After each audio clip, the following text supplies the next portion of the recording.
नमस्कार। देश न्यूज का खास कार्यक्रम मंथन देख रहे हैं आप। मैं हूं आपके साथ रुचिका गुप्ता और आज बात करेंगे जातिगत जनगणना को लेकर, क्योंकि अब देश में जनगणना होने की चर्चा तेज हो चुकी है। देश में सितंबर महीने में, इसी सितंबर महीने से जो जनगणना है वो हो सकती है, लेकिन इसी के साथ साथ अभी फिलहाल ये स्थिति साफ नहीं है कि जातिगत जनगणना होगी या नहीं, लेकिन इसको लेकर बहस थमने का नाम नहीं ले रही है।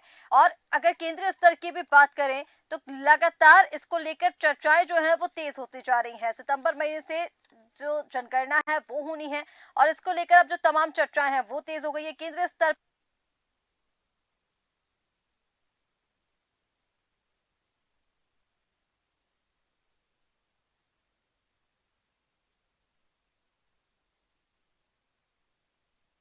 और इसी बीच खबरें ये भी है कि जनगणना सितंबर से शुरू हो सकती है। हालांकि सरकार की ओर से इसकी पुष्टि नहीं की गई। जनगणना में देरी के चलते सरकारी योजनाएं नीतियां वर्ष 2011 की जनगणना के आंकड़ों के हिसाब से बन रही हैं। इससे आर्थिक आंकड़े, मुद्रास्फीति और नौकरियों के अनुमानों सहित कई सांख्यिकीय सर्वेक्षणों की गुणवत्ता भी प्रभावित होती है। वर्ष 1881 से हर 10 साल के बाद होने वाली जातीय जनगणना 2021 में होनी थी। देश की जो जनगणना है वो 21 में होनी थी, लेकिन कोरोना के कारण सरकार इसे टालती रही। जनगणना प्रक्रिया पूरी होने में कम से कम 2 साल का वक्त लगेगा और ऐसे में अगर सितंबर में भी जनगणना की प्रक्रिया शुरू हुई तो अंतिम आंकड़े 2026 के अंत या फिर 2027 की शुरुआत में आएंगे। इसलिए इस बार की जनगणना का डेटा सिर्फ 2031 तक सीमित रखना तार्किक नहीं होगा। जातिगत जनगणना के जो समर्थन में है वो कहते हैं कि इससे नीतियां बनाने में मदद मिलेगी। वहीं जो इसके विरोध में कहने वालों का तर्क ये है कि समाज बांटने वाला कदम है। जातिगत जनगणना की मांग क्यों हो रही है, इसका सियासी गणित क्या है और अगर हुई तो क्या इसका असर हो सकता है, इस पर चर्चा करेंगे। चर्चा के लिए खास मेहमान हमारे साथ जुड़ चुके हैं, उनका परिचय आपसे करा देते हैं। विवेक श्रीवास्तव भारतीय जनता पार्टी से प्रवक्ता हमारे साथ जुड़ गए हैं। विवेक जी बहुत स्वागत है देश न्यूज पर। अमित तिवारी कांग्रेस प्रवक्ता हमारे साथ जुड़ गए हैं। अमित जी बहुत स्वागत है। समाजवादी पार्टी से प्रवक्ता डीपी यादव हमारे साथ जुड़ गए हैं। डीपी यादव जी बहुत स्वागत है। इसी के साथ राजनीतिक विशेषज्ञ वरिष्ठ पत्रकार पवन श्रीवास्तव हमारे साथ जुड़ गए हैं देश न्यूज पर। पवन जी बहुत स्वागत है। शुरुआत विवेक श्रीवास्तव जी आपके साथ करना चाहेंगे। हालांकि सरकार ने इसकी पुष्टि नहीं की है, लेकिन देश में जो जनगणना होनी थी उसे लगातार टाला जा रहा था और अब चर्चाएं तेज इसीलिए भी है क्योंकि ये कहा जा रहा है कि जो देश की जनगणना है वो सितंबर माह से शुरू हो सकती है। अब जनगणना तो हो सकती है शुरू इसको लेकर, क्योंकि 2021 के बाद से लगातार टाला जा रहा है 2024 में, लेकिन इसके साथ साथ जातिगत जनगणना को लेकर आप क्या कहेंगे? फिलहाल इस पर स्थिति साफ नहीं है जातिगत जनगणना को लेकर, लेकिन लगातार विपक्ष की तरफ से जातिगत जनगणना की जो मांग है वो उठाई जा रही है। केंद्र की तरफ से इसका विरोध किया जा रहा है। आप लोगों की तरफ से ये कहना है कि आप जो विपक्ष है वो मांग इसलिए उठा रहा है क्योंकि देश को जाति के नाम पर बांटना चाहते हैं। लेकिन कहीं ना कहीं अगर राज्यभर भी हम बात करें तो जातिगत जनगणना जो कास्ट सेंसस है उसके होने के बाद जो नीतियां हैं, जो नीति नियम है वो और बेहतर तरीके से बनाने की बात राज्य सरकारें कर रही हैं।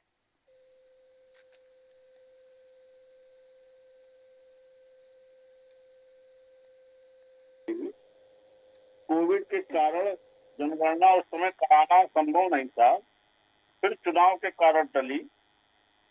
जनगणना को कभी सरकार ने नहीं टाला। कोविड जैसी वैश्विक महामारी के कारण जनगणना नहीं संभव थी। अब जो बार बार विपक्ष जातिगत जनगणना की बात कर रहा है, विपक्ष को ये जातिगत जनगणना की बात तब याद आती जब विपक्ष हाशिए पे पहुंच गया। और पूर्व में जब जब जातीय जनगणना हुई, इसके पहले कांग्रेस सरकार में जब हुई थी जातीय जनगणना, उसके आंकड़े सार्वजनिक नहीं किए गए। उसके पूर्व कर्नाटक में भी सिद्धारमैया की उसके पूर्व में जब सरकार थी तो वहां जातीय जनगणना हुई, उसके भी आंकड़े सार्वजनिक नहीं किए गए। और आज जातियों में उपजातियां इतनी बढ़ चुकी है कि इस तरह की अब जनगणना संभव नहीं है और उससे समाज में अनावश्यक खाई पैदा होने के उससे कोई लाभ नहीं होना। जिनकी जनसंख्या कम होगी, क्या आप उनको सरकार की योजनाओं के लाभ से वंचित कर पाएंगे क्या? तो ये तर्क उनको लक्ष्य करके योजनाएं बनेंगी, ये सत्य नहीं है। योजनाएं जनता के आर्थिक स्तर का आकलन करके बनाई जाती है। जातीय भेदभाव संविधान के प्रावधानों के अनुरूप नहीं संभव है। और आप जब इस तरह की बात करते हैं कि हम जातीय जनगणना करेंगे, योजनाएं बनाएंगे उनके आधार पे, तो ये कहीं न कहीं समाज के मूलभूत सिद्धांतों की अवहेलना है, एक चीज। दूसरी चीज, जो समाज में इससे दुर्व्यवस्था फैली, हम्म। जो समाज का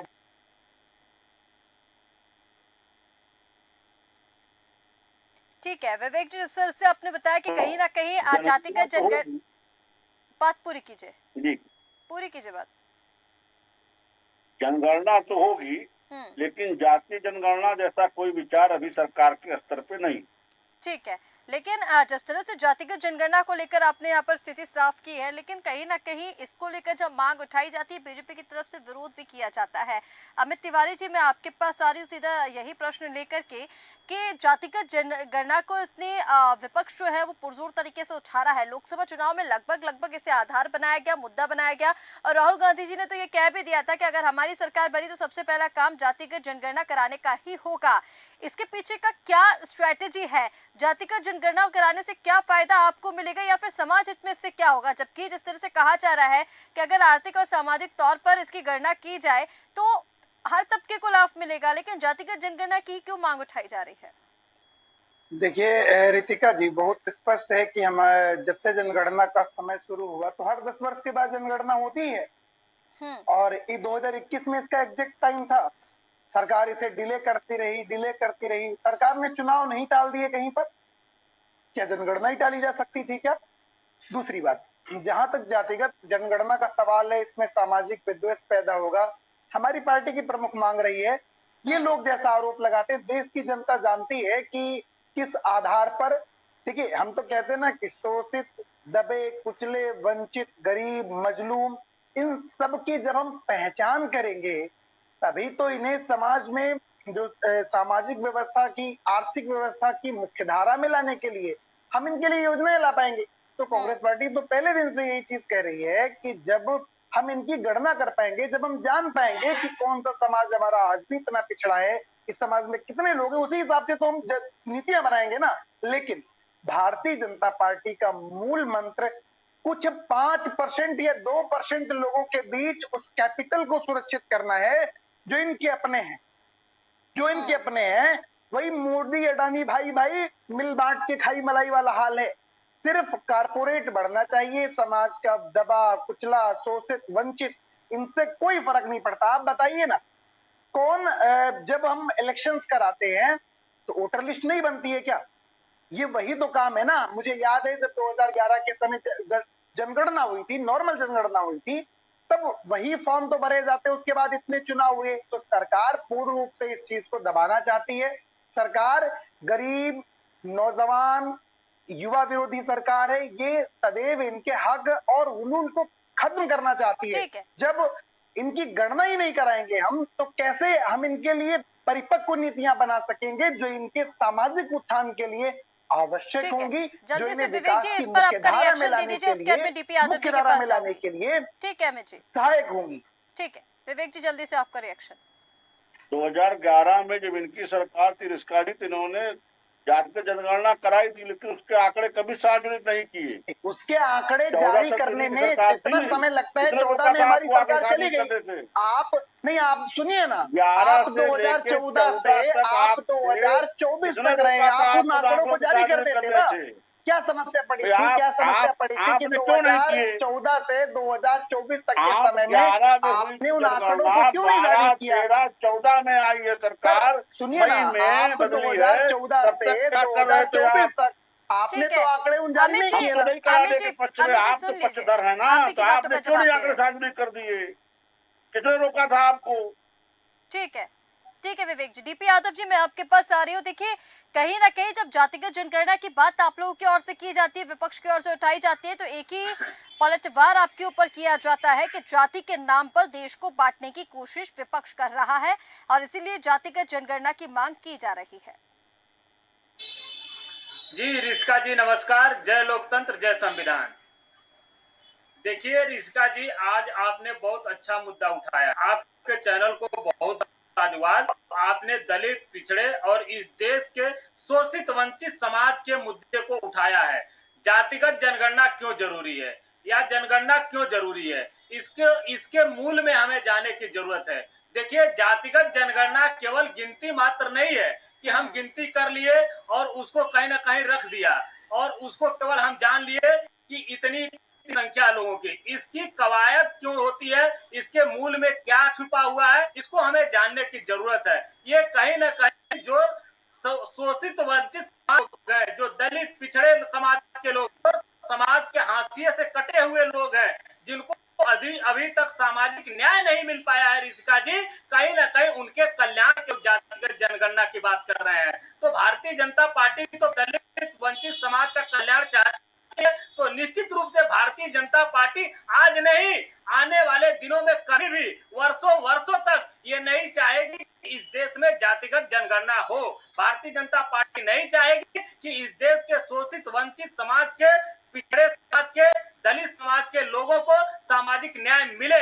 भारतीय जनता पार्टी सिर्फ गोल गोल घुमाना चाहेगी। आप देखिए ऋषिका जी, कल नहीं परसों 25 अगस्त को समाजवाद के पुरोधा वीपी मंडल, बिंदेश्वरी प्रसाद मंडल की जयंती है, जिसको हम लोग बड़े धूमधाम से मनाते हैं। वही वीपी मंडल जिनकी अध्यक्षीय पिछड़ा वर्ग आयोग का गठन हुआ था और जिसकी 42 संस्तुतियां हैं, उन संस्तुतियों में केवल एक संस्तुति कि पिछड़ों को नौकरियों में 27% का आरक्षण 7/1990 दिया गया था। तो लेकिन उनकी ओर से भी तो सवाल किया जा रहा है ना कि अगर जातिगत जनगणना की आवश्यकता क्या है, देश में जनगणना हो जाएगी तो आंकड़े, सुनिए ना, आंकड़े पता चल जाएंगे, आंकड़े पता चल जाएंगे तो जो नीति और नियम बनाने की आप बात कर रहे हैं वो भी बनाए जा सकते हैं कि राज्यों में कितनी जो आंकड़ा है, कितनी वहां पर जनता है, ये अगर पता चल जाएगा तो उसके आधार पर भी नीति नियम बनाए जा सकते हैं। जातिगत जनगणना की जब बात की जाती है, कहीं ना कहीं जिस तरह से, क्योंकि लगातार आपके ऊपर आरोप लगाए गए हैं, चाहे वो बीजेपी हो चाहे वो आरएसएस हो, जब आप दलित और पिछड़ों की बात करते हैं तो दलित बेटी के साथ जब दुष्कर्म की बात अभी पिछले दिनों सामने आई थी, तब आपका पीडीए का फॉर्मूला कहाँ गया था? दलित शोषित तब कहाँ गए थे जब आप लोग नहीं बोल रहे थे उत्तर प्रदेश में? किसने नहीं बोला? हमने तो कहा कि जिसने भी इस कुकृत्य को किया उसको फांसी पर चढ़ाइए। और भारतीय जनता पार्टी की सरकार में इस प्रकार का कुकृत्य हुआ और जब वो बेटी गर्भवती हुई तब जाकर के कहीं ना कहीं मामला संज्ञान में आया तो रिपोर्ट लिखी गई। इससे दुर्भाग्यपूर्ण क्या हो सकता है? बैठे हुए हमारे यहाँ पर बीजेपी के प्रवक्ता भाई हमारे विवेक श्रीवास्तव जी बहुत संवेदनशील व्यक्ति हैं, क्या ये बताएंगे कि कब तक, जब तक उसके साथ गलत काम होता रहा, दुष्कर्म होता रहा, वो भटकती रही दर दर, थाने पुलिस के चक्कर लगाती रही, लेकिन पुलिस वाले उसकी रिपोर्ट नहीं लिखे? तो भारतीय जनता पार्टी की सरकार में पुलिस का यही इकबाल है, सरकार का यही इकबाल है कि एक पीड़िता कहीं ना कहीं थानों के चक्कर लगा रही है और जब वो गर्भवती हो रही है तब उसकी रिपोर्ट लिखी जा रही है। मैं देखिए आज आपके इन सवालों में नहीं भटकना चाहता, मैं जो आपका मूल सवाल है, जो चर्चा का आज विषय है, जातिगत जनगणना बहुत महत्वपूर्ण विषय है, इस पे बहस होनी चाहिए। पूरे देश कहीं ना कहीं इस पे बहस कराना चाहते हैं। जो बीटा की रिपोर्ट थी वो 1931 की जनगणना के आधार पर थी और बीपी मंडल ने अपने रिपोर्ट के शुरुआत में ही इस बात को कहा था कि इस देश होनी चाहिए। ठीक है, विवेक जी जब संतियां दी थी तो उनके पास सटीक आंकड़े नहीं थे, तो जब सटीक आंकड़े आपके पास नहीं रहेंगे तो राज्यों के संसाधन को आप कैसे लोगों में बांट पाएंगे? चंद मुट्ठी भर लोग ही तो उसका फायदा उठा पाएंगे। शोषित वंचित इस देश के गरीब गुरबे जो दलित है, पिछड़े हैं, उनको कैसे लाभ मिलेगा? तो उनको लाभ देने के लिए निश्चित रूप से जातिगत जनगणना कराना बहुत जरूरी है। और ऋषिका जी देखिए 2021 में जनगणना हो जानी चाहिए थी, लेकिन हमारे विवेक श्रीवास्तव जी ये बताएं अन्य देशों में कैसे जनगणना हो गई, चाहे वो इंग्लैंड की बात हो चाहे अमेरिका की बात हो, कोविड काल के बाद ही उन देशों में ठीक है। विवेक श्रीवास्तव जी जल्दी से डीपी यादव जी की बातों का जवाब दीजिए। वो ये कह रहे हैं कि अगर पिछड़ों को लाभ देना है तो जातिगत जनगणना करानी होगी, इसकी आवश्यकता अब देश में बढ़ गई है, तो फिर क्यों आपकी ओर से विरोध इसका लगातार किया जा रहा है? जल्दी से संक्षिप्त में जवाब दीजिए, फिर मैं पवन जी के पास जाऊंगी। देखिए इसका जी, जो अभी हमारे डीपी जी बोल रहे थे, अभी आपने इनसे जो अयोध्या का प्रकरण उठाया, उन्होंने कहा कि हमने सजा की मांग की नहीं, कि पार्टी के नेता उसको रात में धमकाने गए थे पीड़िता को, और इन्हीं की पार्टी की सरकार में उस अपराधी के यहाँ पुलिस चौकी खोली गई। जब सुनिए, अरे दोषी जाकर के अगर आप धमका रहा है, अगर उस तरह से आप करेंगे डीपी जी, ठीक नहीं है, ये बदतमीजी ठीक नहीं है। आप जवाब सुनिए, सकता है आप और आप आप जवाब सुनने कहे भाग रिपोर्ट रहे नहीं हैं। लिखी जाती है, आप इसमें जवाब देने की बजाय ये तरीका ठीक नहीं है। नहीं नहीं गलत आपने बात बोला, मत मैंने करिए, आपको आप गलत गंभीरता बात सुना, मत करिए। जवाब देने विवेक की भाई हैसियत गलत रखिए। बात आप न अगर किया हैसियत करिए, नहीं है तो मत आप बोला बहुत करिए। जिम्मेदार ठीक प्रवक्ता है। हैं, अपराधी हो, आप डीपी बलात्कार यादव जी, बलात्कारी हो, डीपी यादव जी, डीपी यादव जी, मैं आपके पास आ रही हूँ। डीपी यादव जी, ठीक है। DP Yadav ji, DP Yadav ji please, अनुरोध है डीपी यादव जी प्लीज सुन लीजिए, डीपी यादव जी। ठीक, विवेक जी, विवेक श्रीवास्तव जी, भाजपा पार्टी के सरकार में बलात्कार होता है, दुष्कर्म होता है और वो पीड़िता घूमती रहती ठीक है। डीपी यादव जी, मैं आ रही हूँ आपके पास, प्लीज सर सुन लीजिए, और भी मेहमान इंतजार कर रहे हैं।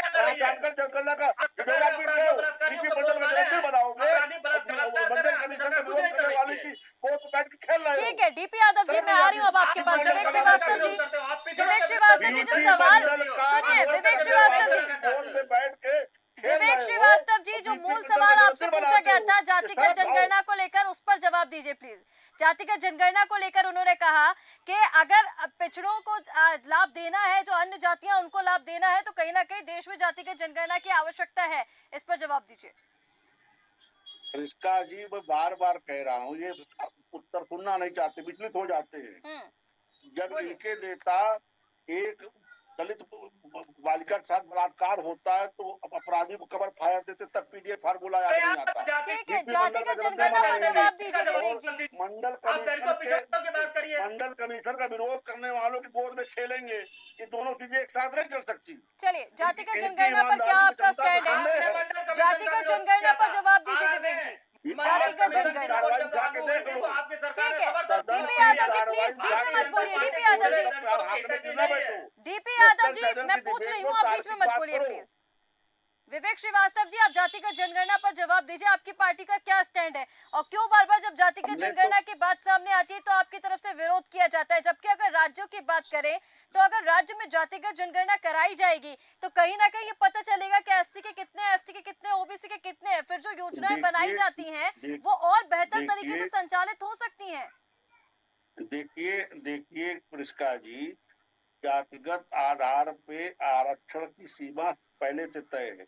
आवश्यकता आज ये है कि उसका लाभ किसको नहीं मिला, कैसे लोगों की आर्थिक स्थिति में सुधार आए।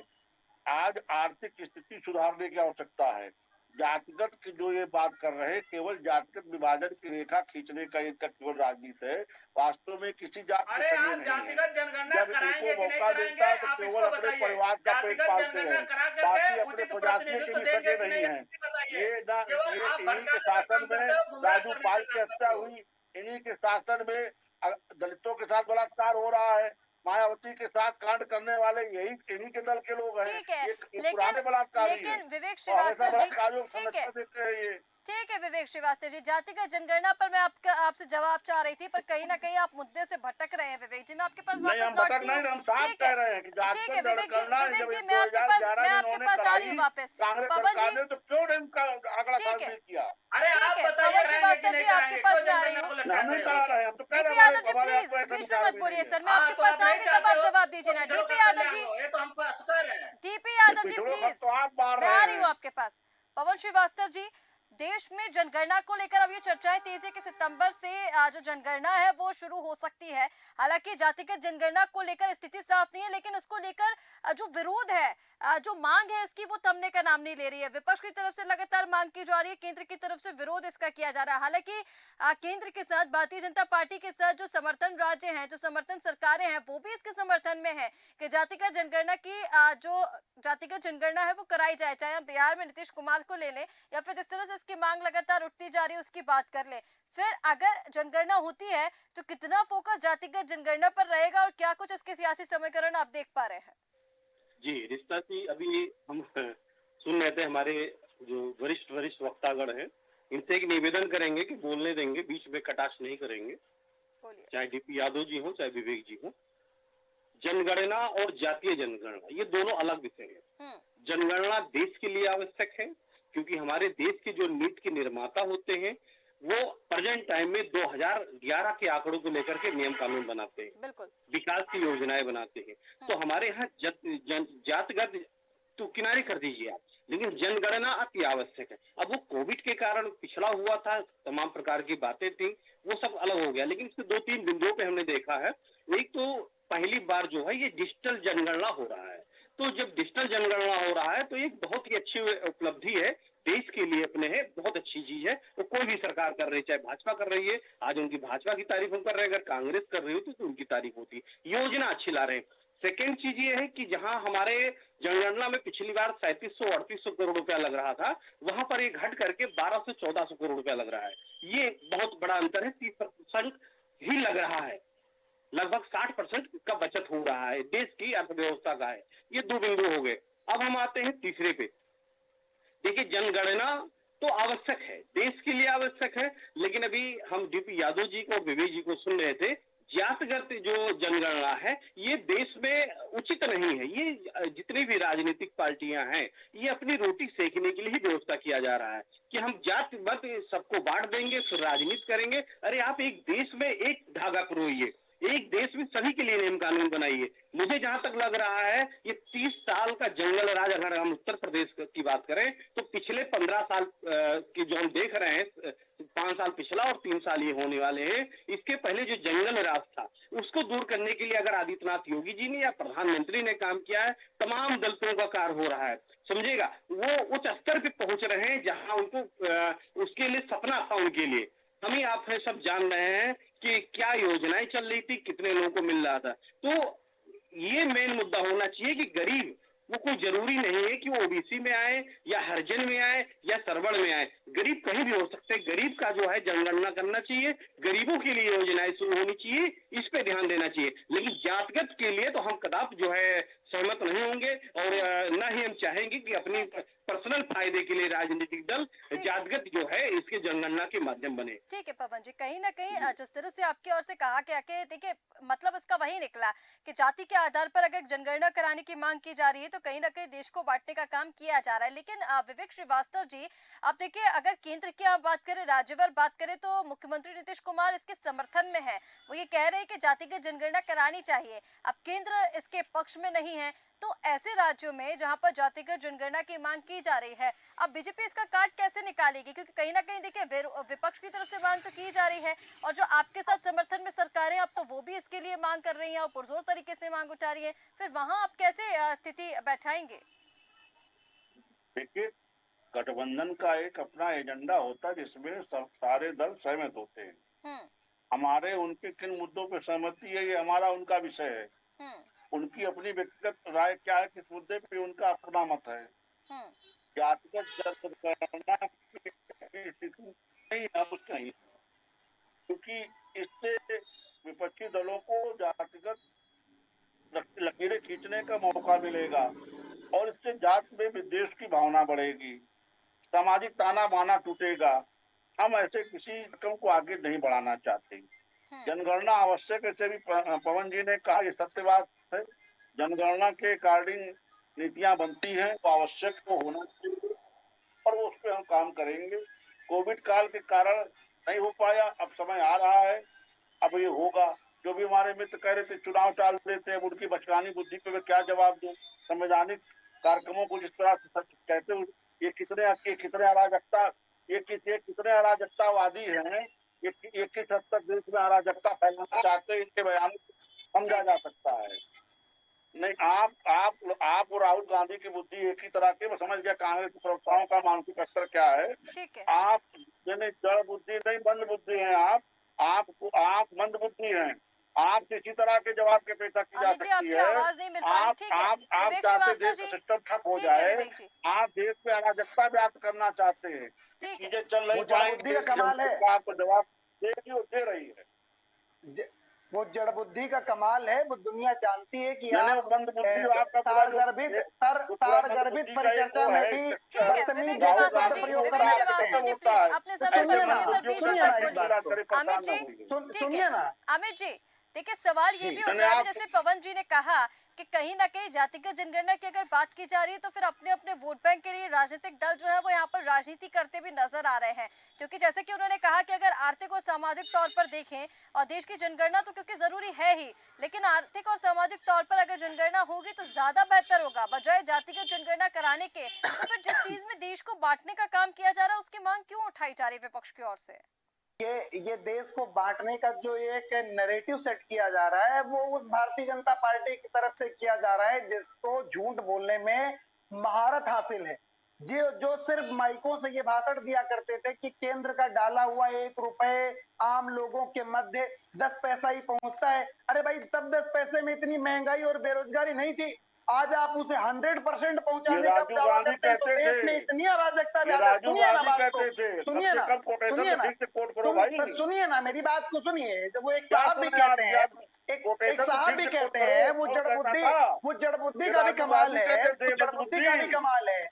क्या वो जड़ बुद्धि का भी, पूरा उन्होंने पार्टी कहा था मजबूती है क्या? डिजिटलाइजेशन की बात की थी, वो डिजिटलाइजेशन लेकर के क्या आए थे। पूरे और पूरे इस पूरी जड़ बुद्धि पार्टी ने मजबूती सिर्फ है? सिर्फ और राहुल सिर्फ गांधी जिले के सारे देश के प्रवक्ता मंदबुद्धि है संसाधनों क्या? को ये राहुल बेचने का काम गांधी किया है। कहते थे। तो सिर्फ, और उन्होंने हम कानूनी चाहेंगे मंचों कि से कहा आप कि 1 संयम रुपया बनाए बेचता हूं तो 10 रखें। पैसा पहुंचता राहुल हूं। गांधी के सिपाही देश में ये अपना भ्रष्टाचार का संदेश स्वयं लेकर के राजीव जा रहे गांधी हैं ने एक्सेप्ट और किया है आपको अपने बिल्कुल शासनकाल से। परेशान होने की आवश्यकता है नहीं। ठीक है अमित जी, कहीं ना कहीं जिस तरह से जातिगत जनगणना की मांग उठाई जा रही है, इस तरफ से जहां जो इसके समर्थन में नहीं, उनकी तरफ से ये कहा जा रहा है कि देश को बांटने का काम किया जा रहा है। डीपी यादव जी, एक ये और मैं उनकी यहाँ से तरफ से आपसे, किया जा रहा है ठीक है अमित जी, डीपी यादव जी आपसे एक प्रतिक्रिया मैं इस पर लेना चाहूंगी। देखिए, जिस तरह से अब लगातार इसको लेकर मांग तो उठाई जा रही है, समाजवादी पार्टी, आम आदमी, पूरे इंडिया ब्लॉक की तरफ से इसको लेकर मांग उठाई जा रही है, लेकिन केंद्र की तरफ से कहीं ना कहीं ये जो एक नैरेटिव सेट कर दिया गया है कि इसके आधार पर देश को बांटने का काम किया जाएगा।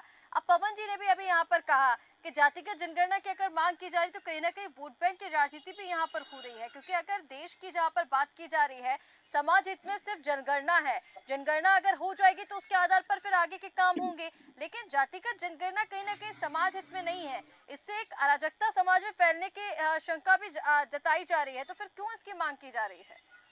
कोई नहीं, अराजकता इनके मानसिकता में है, मन में है, इनके दिमाग में अराजकता है। अराजकता सिर्फ ये चाहते हैं कि किस प्रकार से कहीं न कहीं मनुवादी व्यवस्था इस देश में कायम रहे, इस देश सामंतवादी व्यवस्था कायम रहे। जो लोग भी सामंतवादी लोग हैं वो ये नहीं चाहते हैं देश में जातिगत जनगणना हो। जातिगत जनगणना होगी तो निश्चित रूप से हमें कहीं न कहीं जो भागीदारी है दलितों और पिछड़ों की, उसको बढ़ानी पड़ेगी, हमें आरक्षण की सीमा को बढ़ानी पड़ेगी, इसकी कवायद को तो समझिए। इसीलिए ये लोग डरे हुए लोग हैं कि दलित और पिछड़े जग जाएंगे, वो अपने हक हुकूक की बात करेंगे। इनके मानसिकता में कहीं न कहीं अराजकता है। ये नहीं चाहते हैं कि इस देश में जनगणना जा रहा है। उन्हें डीपी यादव जी, अरे आप क्या बोलोगे? प्रज्वल रमन्ना का नाम याद है? डीपी यादव जी, से बलात्कार करने वाले दलितों के हकों की बात कर रहे विवेक हैं। श्रीवास्तव जी, वारे बलात्कार विवेक श्रीवास्तव जी, आ रही हूँ आपके पास। विवेक श्रीवास्तव जी, वारे सुनने दीजिए प्लीज। बलात्कार जो हुआ, रिपोर्ट कर रही है। दलित ठीक की है। बेटी से बलात्कार करने अमित वाले तिवारी जी, लोग विवेक जी प्लीज एक साथ मत बोलिए सर, ऐसे किसी को कुछ भी समझ में नहीं आएगा। बोलते समय ठीक है अमित तिवारी जी, अमित तिवारी जी प्लीज, अनुरोध है आपसे। अमित तिवारी जी, मैंने आपको समय दिया था। समर्थक हो। अमित तिवारी जी, उसको बोलते समय अमित तिवारी जी प्लीज, मैंने आपको हाँ, समय शर्म दिया करो, था, आप प्रज्वल अपने रमन्ना समय पर पर। बोलिए सर, प्लीज अमित तिवारी कांग्रेस जी। की सरकार का पवन जी, पवन जी, एक अंतिम प्रतिक्रिया जानते हो ना आपसे। प्रज्वल अमित जी, मुझे आपकी आवाज डाउन करानी पड़ेगी। तुम्हारी सरकार अमित जी है, प्लीज, वहाँ विवेक आदिवासी श्रीवास्तव जी, महिला को नंगा घुमाएगा, कभी शर्म आई ठीक है, तुम्हें? ठीक है विवेक श्रीवास्तव जी। चलिए पवन जी, एक अंतिम प्रतिक्रिया मैं आपसे लेना चाहूंगी। जिस तरह से ये जो पूरा मामला निकलकर अब सामने आ रहा है, राज्य और केंद्र सरकार की मंशा को लेकर अब अलग अलग चीजें सामने आ रही हैं। कहीं ना कहीं जैसे कि मैंने पहले जिक्र किया था, बिहार में जो नीतीश कुमार है वो इसकी मांग कर रहे हैं कि जातिगत जनगणना होनी चाहिए और जल्द से जल्द होनी चाहिए। केंद्र सरकार इसके पक्ष में नहीं है। अब इसको लेकर क्या स्ट्रेटेजी देखने को मिलेगी, क्योंकि कहीं ना कहीं विपक्ष भी इसको लेकर मांग कर रहा है और अब तो जो बीजेपी के सहयोगी दल है वो भी इसकी मांग कर रहे हैं कि जातिगत जनगणना कराई जाए। जी एकता जी, देखिए एक्चुअली है क्या, जो मेरा अपना पर्सनल एनालिसिस है वो कहीं ना कहीं इसकी काउंटडाउन टाइम आज से स्टार्ट हो गई है, क्योंकि भारत की जो केंद्र की सरकार है इसमें कहीं ना कहीं जो इनके सहयोगी दल हैं वो जनगणना जात की मांग करेंगे, निश्चित करेंगे, चाहे फिर नीतीश जी हो या जो भी बहुत सारे हैं ओबीसी समाज से जो जुड़े हैं वो इसकी मांग करेंगे। अब कहीं ना कहीं जो इस समय की सरकार है ये 90 दिन के आसपास डिस्टर्ब तो होगी। अब इसको इस सरकार को बचा पाते हैं नहीं बचा पाते हैं, ये मेरा अपना एनालिसिस है और मुझे पूर्ण विश्वास है कि कभी हम जो है जो भी हमारी कोशिश रही एनालिसिस की कभी खरा ही उतरा है, डिस्टर्ब नहीं हुआ है। तो कहीं ना कहीं एक सबसे माइनस पॉइंट जो भारतीय जनता पार्टी के लिए है, अपने सहयोगी दलों को बचाना, समझाना और उनको साथ में रखना, एक सबसे बड़ी चीज होगी। दूसरी चीज, अभी हम डीपी यादव जी की बात सुन रहे थे, देखिए दलितों की बात आ रही है, हरिजनों की बात आ रही है, पिछड़ों की बात आ रही है। आप शायद भूल रहे हैं कि इस समय देश की जो सर्वोच्च नागरिक का पद है वो एक आदिवासी महिला के पास है।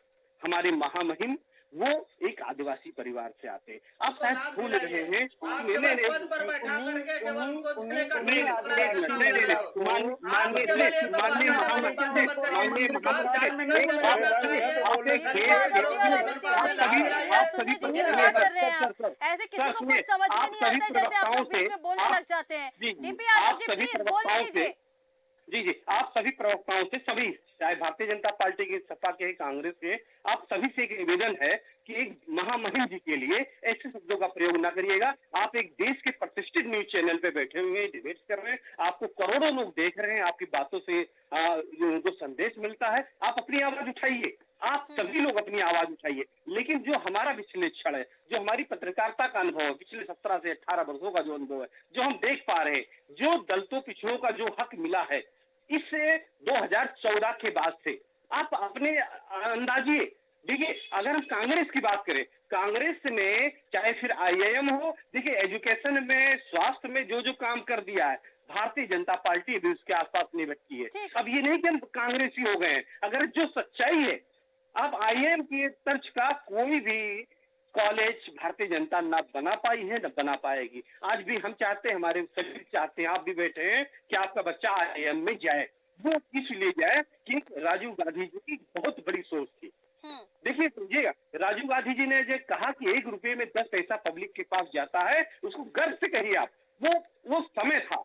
आज ट्रांसपेरेंसी इतना तेज है, कहीं ना कहीं अगर आदित्यनाथ योगी जी की सरकार है, अगर कहीं भी कुछ होता है, एक नन्ही सी बिटिया के साथ बलात्कार होता है, कुछ भी होता है, उसके घर पे बुलडोजर चलता है, शायद आप लोग भूल रहे हैं, उनके रिश्तेदारों को, उनके सबको पकड़ा जाता है। यहाँ छोड़ने वाली व्यवस्था नहीं है, इसकी प्रशंसा करिए आप, जनगणना इसकी को लेकर जो प्रशंसा करिए। स्थितियां परिस्थितियां हैं पवन जी, वो कहीं ना कहीं बेहद, अब देखिए, चिंताजनक भी है, क्योंकि जिस तरह से जनगणना की बात की जा रही है कि सितंबर से शुरू हो सकती है जनगणना, वो तो ठीक है, क्योंकि अब वो बहुत महत्वपूर्ण हो गया है। जैसे कि आपने भी चर्चा में लिया कि जो अभी परियोजनाएं, जो नीति योजनाएं बनाई जाती हैं, वो 2011 के जो सेंसस हुआ था उसके आधार पर बनाई जाती है। लेकिन अब कास्ट सेंसस को लेकर जिस तरह से मांग उठाई जा रही है विपक्ष की तरफ से भी, और कहीं ना कहीं जो केंद्र के साथ समर्थन में सरकारें हैं वो भी इसका समर्थन करती हुई नजर आ रही है, तो देखना होगा कि क्या कुछ परिस्थितियां होती हैं और इस पूरे देश में जो जनगणना होने वाली है उसके बाद परिसीमन कितना खास हो जाता है, ये भी देखने योग्य होगा। फिलहाल आप सभी मेहमानों का हमारे साथ जुड़ने के लिए बहुत शुक्रिया। तो देश में सितंबर से शुरू हो सकती है जनगणना, जिसके बाद जो निर्वाचन क्षेत्रों के लिए जरूरी बताई जा रही है, परिसीमन के लिए जरूरी बताई जा रही है, और खासकर समाज हित में इस जनगणना को देखा जा रहा है। लेकिन इसी के साथ साथ जातीय जनगणना को लेकर भी स्थिति अब साफ होने की मांग की जा रही है, क्योंकि विपक्ष की ओर से लगातार जातीय जनगणना की मांग जो है वो उठाई जा रही है। केंद्र के समर्थन सरकारें भी इसकी मांग उठा रही है। देखना होगा कि जातिगत जनगणना पर क्या कुछ स्टैंड क्लियर होता है केंद्र की तरफ से और विपक्ष की तरफ से। फिलहाल हमारे इस खास कार्यक्रम मंथन में इतना ही। आप बने रहिए देश न्यूज के साथ। नमस्कार।